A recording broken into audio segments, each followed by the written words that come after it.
And now it's time for Guerilla Roundup. They'll let you know what happened overnight when things transpire you whilst you sleep. Right there in the loop you keep. Well, welcome once again to Guerilla Roundup. Finally, we have made it to the MCG for the Women's Ashes Test, the first ever pink ball test at the MCG, the first women's test at the MCG since I think, is it 1949, somewhere around then. And once again, Toby Reynolds has pulled out all the stops to be there for us to bring us everything that's gone on today. Welcome, Toby. Thanks for having me. Yeah, excited to be talking about a little bit more of a positive day again for England as they really try and end the possibility of a whitewash, which has been looming over them for the whole series now. Indeed it has. We're very pleased that the MCG have kept the lights on just for Toby. And once he's finished, they'll be able to turn them out. We'll be worried if they go before then. Just to summarise today, Australia won the toss, put England into bat. England were all out for 170, and in reply, the Australian women are 56 for 1 after 22 overs. So take us through the day, Toby, from the very start. Yeah, I mean, toss, as you mentioned there, won by Alyssa Healy, and she said was pretty simple: put England in and try and get a few early wickets. There was fair bit of grass on the surface early on, and they made use of that really well. Maya Boucher gone in the first over. Tammy Beaumont gone, 6-7 overs later. Heather Knight a few overs after that, and I think almost more importantly, England struggled with a little bit of fluency, particularly early on, and it got even worse after that. So I think that just meant Australia's wickets became even more valuable. That if England were absolutely flying, obviously a wicket kind of stems the flow a little bit, but the fact that they didn't even need the wickets to really halt England, I think was sort of credit to Kim Garth in particular, but also Darcy Brown, who took the new ball, Annabelle Sutherland in the first change as well. It was basically seam only for that first session. Ash Gardner had one over just before the tea break, I guess it is technically the first interval with this day-night match, but I think there was a little bit of a worry in the press box as Ash Gardner was throwing the ball, obviously knowing how well she bowled in 2023. And then England were pretty slow throughout the whole day. Really, they kind of struggled for any fluency. Took till Danny Wyatt coming in when they were 4 down for any sort of boost in the run rate. I think that freed up Nat Sciver-Brunt as well a fraction. And then they batted, as you mentioned there, for a long time. I think it was 60 overs in the end, 70 overs. 71 overs, yes. 71 overs, and only 170 scored. So it was pretty tough going for them. It was. But eventually they managed to get there. There were times when it looked as if they could establish something serious. Heather Knight and Nat Sciver-Brunt together put on 50 for the 4th wicket. And at that stage, it looked like they maybe are on the verge of building something big for England.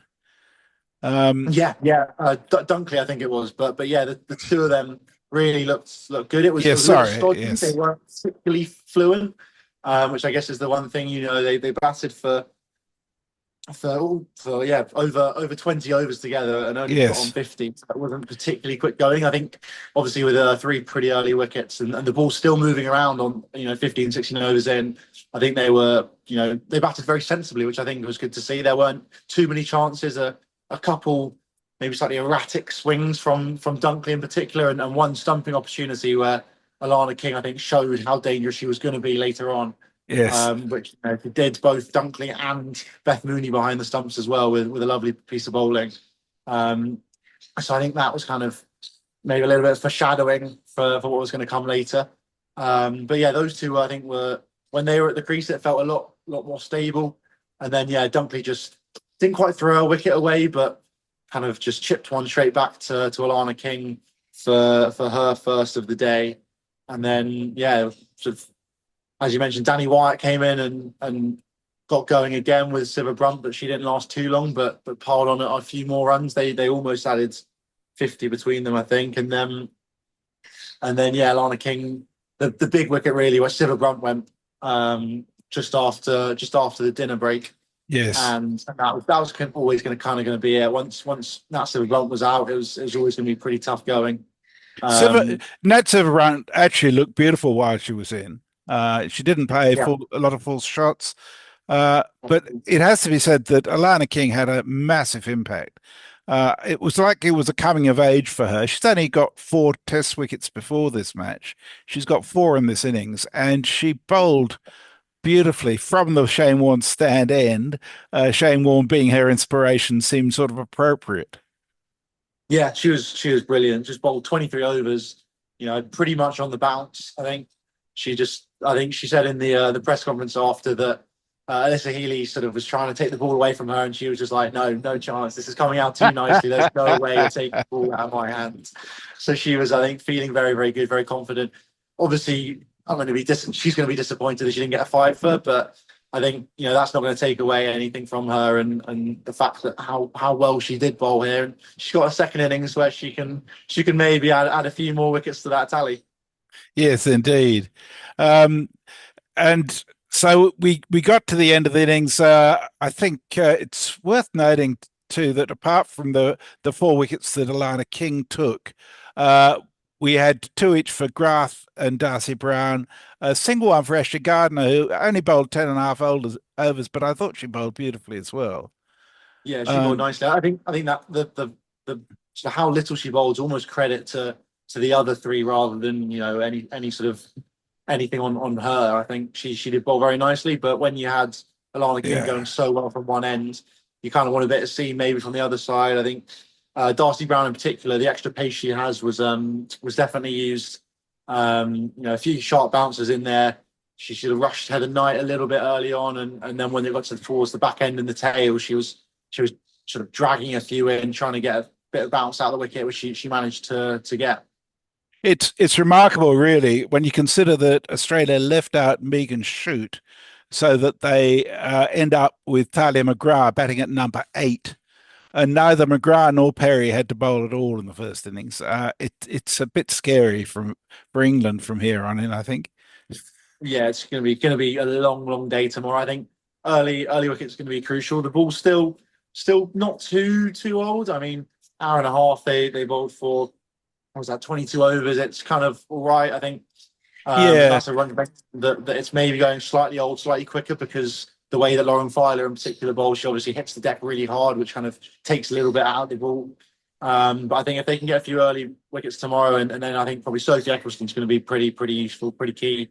And yeah, perhaps England only selecting the one spinner maybe seems a little bit silly now. They have Charlie Dean on the sideline, who could have been an option, and obviously seeing how well it did spin on day one, they obviously yeah, saw the grass and obviously thought it was going to be seamers yeah, track, but they'll use Sophie Eccleston. They've got Heather Knight as well, who's perhaps a little bit of an underrated bowler. She'll hopefully bowl herself as well. But I think the one massive positive you have to take here for England is actually how miserly they were in this evening session. I was looking yes, back and thinking about 2023 in particular.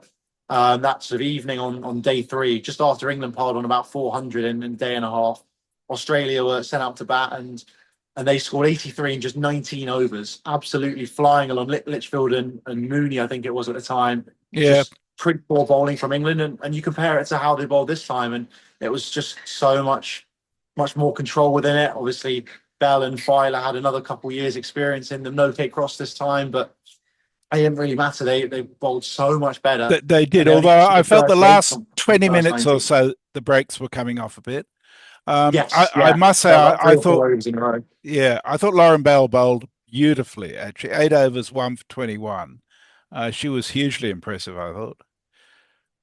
Yeah, both her and Filer were brilliant. I thought Filer, I think, bowled 2 maidens in her first 2 overs, which I think, yeah, again, isn't necessarily something you'd expect from her. She's kind of in there for a wicket taking ability and to be that sort of X factor player with the extra pace, the extra height, extra bounce she gets.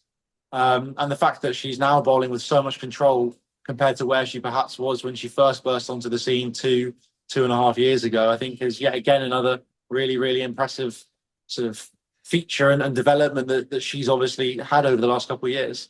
Yeah, and the ball that got Georgia Vole out, caught behind, just was perfectly placed, cut away just that little bit, and it was wider than it didn't need to be played at all, but she managed to suck Georgia Vole into it because they contained the runs, and she was obviously looking to score a bit.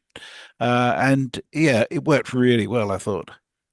Yeah, yeah. Again, another clever piece of bowling there. And I think as yeah, you mentioned there, the fact that Australia had been sort of restricted so much, and Georgia Vole obviously still very young. I think she's 21. Obviously looking to try and get a bat on ball and score, and perhaps in that white ball mindset a little bit. She's obviously that's where she's burst onto the scene really, and really impressed for Australia and in the Big Bash and all these domestic competitions for Australia. And perhaps maybe that's just in the back of her mind, that kind of natural instinct Yes. of yeah, bat ball. But yeah, it was nicely bowled from Lauren Bell and Georgia Bowl obviously looking to hit the boundaries where she thought she could. It was quite wide and quite full, but not wide, not full enough really, with the width that was there. It was interesting to note with the men's pink ball tests, we've got used to the ball hooping all over the place, particularly at twilight and just after. Didn't seem to be a lot of that tonight. Didn't seem to make much difference what time of day it was. No, not really. I think perhaps I know that there's a stat I think cricketers always seem to share around whenever pink ball tests are going on that actually the sort of new pink ball at dusk doesn't actually swing any more than a red ball. But it's often the fact they talk about is that it's depth perception with a pink ball. It's a little bit different, a little bit harder to pick up at times. Obviously, when it's dusk and the sun's down, it's a bit darker and your eyes are still kind of getting used to it. So perhaps it's maybe a bit of trick of the light in some ways. So perhaps maybe that's a bit of a difference. And actually, with the ball being, the bowlers being a little bit slower in women's cricket compared to men's, you haven't quite got that same X factor difference, which means it maybe can be a little bit flatter. And with a harder, newer ball, it can often be easier for the batters. If they do get any sort of bat on it, it's going to race away a lot more than, when the ball's 50, 60 overs old. Yeah. It was interesting playing in a ground the size of the MCG. And, although the boundaries were shorter than they would be for a men's test, they weren't ridiculously short by any means. It was hard work to hit a boundary, and I really liked that in a women's test. Yeah. So they were running twos and threes, and I think that makes it much more Test cricket. One thing that doesn't make it Test cricket that I don't know if you saw really annoyed me. I was watching Foxtel, Kea, and they had Georgia Vole mic'd up. This is in the first half hour of the game. She's fielding at short leg with a helmet on, and between balls, they're talking to a girl who's just on her debut. About how it's going. I find that just totally ridiculous during a test match. I maybe between overs, but not between balls. It's just mad. No, it's just obviously content for them, isn't it? They want to try and get as much out as they can. It's just quite challenging as well, you think, for someone like Georgia Vole on debut. I guess perhaps, this younger generation. Used to. That's what they're kind of used to. Yeah, they are, I guess, in a lot of ways. You see the way that they do it in the Big Bash. I mean, one that always sticks out in my mind is Glenn Maxwell commentating his own run out. Yes. Obviously, he's mic'd up and he's on the boundary and it's like, watch this. And launches one in, direct hit from 40, 50 yards. I love you. I love I love your referring to this younger generation as if you're one of us old boomers, Toby. I think you do that very well. Yeah, the 2.5 years is a big difference, I would say. And I'm not absolutely. Absolutely. That's life lived and experience gained. Tell me something. So, talking of experience gained, you've now reported on, I think this is your 5th Guerilla Roundup with us from 5 different press boxes. Who wins in the press box stakes? Who wins in the what, sorry? The press box stakes. Which is the best press box you've been to so far? Oh, that's a tricky one. Including food and beverages. Food-wise, Adelaide was really, really good. Yeah. MCG was pretty decent. SCG was very good as well. Canberra, pretty solid. They're all I'm surprised actually and impressed with how good the food's been in all of them. I think SCG perhaps has been my favourite so far, I'd say, but I think favourite ground has been Adelaide, but then also something like this, the MCG, like the Coliseum effectively behind me in itself is something completely different. How big was the crowd today? 11,500, That's a 12,000. little disappointing, but I suppose given the fact that the series is not exactly in the balance, that Yeah. that would have been a lot different if this had been a decider, I'm sure. Yeah, it's a tricky one because when you have a 100,000 seater stadium, Yeah. nothing's going to feel full unless you go 80K kind of thing. Yeah, that's So it true. did feel a little sparse, but actually the when you kind of have over 10K there, I think their target is to beat the record, which was obviously in England in 2023, which was 23,500, 24,000. So if they can beat that record, which it looks like they're on track to do, because I mean it was on Thursday today, they've still got you Yeah. assume the weekend, at least Saturday maybe. Yeah. Definitely Friday tomorrow, where I'm sure people will be coming after work and there might be a decent crowd again. Yes. Yeah. There might not be a day four depending on how things go. I wouldn't be surprised, looking forward now to Australia, perhaps looking to bat all day tomorrow, maybe piling on 400 odd. Maybe it's a pretty simple declaration for them and skittling England on day three. Well, you may be relieved by that because day 4 is forecast to be 37 degrees, which is pretty warm in Melbourne. Yeah. Although it was pretty chilly up in the press box today. We were in the shade the whole time. The wind in Melbourne has been crazy the last few days. Yes, I saw the long sleeve cable knit jumpers, which were really nice to see. Yes. Yeah. I'm obviously out here still in shorts and a t-shirt, like a silly Brit, obviously thinking it's going to be 40 degrees every day in Australia. Well, it is here. Well, it was 44 here today, so you want to be glad you weren't in Perth. So what was the highlight for you of the day, whether it was on the field or off the field, Toby? Highlight of the day, I think probably going to be Alana King. I think she was just exceptional. Yeah. I think run close by Nat Silverbrun. But also, I'm not sure if anyone can hear it. The seagulls in the background. It got to about sort of 8 o'clock, 9 o'clock, and they just descended in their hundreds, kind of just swarming, flying around. It was kind of something crazy out of a film, it seemed. Yeah. I assumed that bowlers would be stopping in run-ups because it would be distracting, but the play continued, and that was a slightly weird, crazy thing that I assumed only happened down in Brighton rather than the metropolis that is Melbourne. It's quite safe. If I look at the screen and see seagulls, I know it's at the MCG. It's always happening at the MCG. It happens in the footy season too. It's weird. Yeah. No, yeah, but Alana King definitely, I think the highlight of the day. She bowled beautifully for the whole way. There was just one over as well. She bowled to Danny Wyatt. I think it was just one from it. Beat the bat first 2 balls. Wyatt Hodge manages to defend the next couple, almost out the third ball. I think that was either an edge or a stumping opportunity.